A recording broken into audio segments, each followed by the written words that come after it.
О, мой Боже, прави Боже, не ти, що си в небесата, а ти, що си в мене, Боже, мен в сърцето и в душата.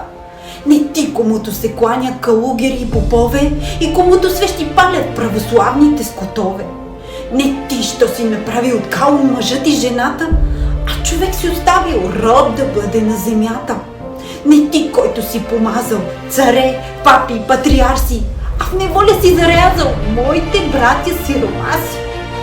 Не ти, който учиш робът да търпи и да се моли и храниш го дор до гроба, само с надежди голи. Не ти, Боже, на лъжците, на безчестните тирани, не ти, идол на глупците, на човешките душмани. А ти, Боже, на разума, защитниче на робите, на когото щът празнуват да видят скоро народите. Вдъхни си всеки, о Боже, любов жива за свобода, да се бори кой как може с душманите на народа.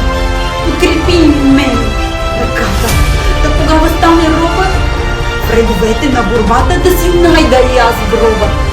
Не оставай да изтине болно сърце на чужбина и гласът ми да премине